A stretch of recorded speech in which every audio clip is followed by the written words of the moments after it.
Volunteers. ഇവിടെ രാഹുൽ സാറിനെ പറ്റി പറഞ്ഞ സ്വാഗത പ്രാസംഗിക പറഞ്ഞ വാക്ക് തന്നെ അന്വർത്ഥമാണ്.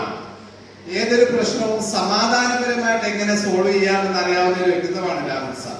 ഇപ്പം ഞാൻ നമ്മുടെ പ്രിയപ്പെട്ട നേഴ്സി ടീച്ചറിന് മുമ്പ് 4 വർഷം സ്കൂൾ ഓഫീസറായിരുന്നു.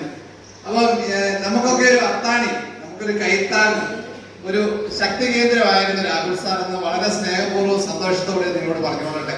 ഇപ്പൊ രാഹുൽ സാറിനെ കുറിച്ച് പ്രവർത്തിക്കുമ്പോൾ ഒരു നേതാവ് എങ്ങനെയാവണം, അല്ലെങ്കിൽ NSS വോളണ്ടിയർ എങ്ങനെയാവണം എന്ന് തന്റെ പ്രവർത്തനത്തിലൂടെയും പെരുമാറ്റ ശൈലിയിലൂടെയും എല്ലാവർക്കും വ്യക്തമാക്കി തരുന്ന, നമ്മൾ അറിയാതെ ഇഷ്ടപ്പെടുന്നു പോകും. നമ്മൾ അറിയല രാഹുൽ സാറിനെ എങ്ങനെ ഇഷ്ടപ്പെടുന്നു, നമ്മൾ അറിയല.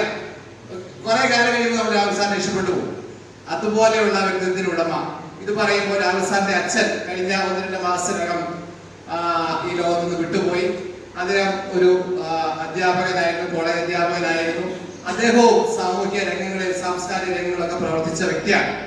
അപ്പൊ ആ ഒരു പാരമ്പര്യത്തിന്റെ തുടർച്ചയെന്നോണം രാഹുൽ സാറ് ഈ നാഷണൽ സർവീസ് സ്കീമിനെ വളരെ മനോഹരമായിട്ട് വിദ്യാർത്ഥികളുടെ ഉന്നതിയിലേക്ക്, വ്യക്തിത്വ വികാസത്തിലേക്ക്, സാമൂഹിക സേവനത്തിലൂടെ വളർത്തുന്ന, കൈത്താങ്ങാവുന്ന ഒരു വ്യക്തിത്വമാണ് രാഹുൽ സാർ. രാഹുൽ സാറിനെ പറ്റി ഇനി വർണ്ണിച്ചു പോയാൽ ഇനി ഒരു മണിക്കൂറോളം ഞാൻ ഇങ്ങനെ വർണ്ണിച്ചുകൊണ്ടിരിക്കും. ഇപ്പൊ രാഹുൽ സാർ നമ്മോട് സംസാരിക്കേണ്ടതുണ്ട്.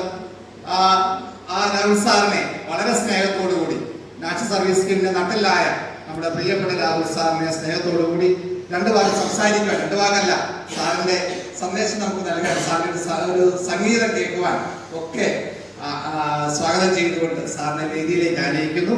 എല്ലാവരും NSS ക്ലാപ്പോടുകൂടി രാഹുൽ സാറിനെ വേദിയിലേക്ക് സ്വാഗതം ചെയ്യണമെന്ന് ആശംസിച്ചുകൊണ്ട് നിർത്തുന്നു.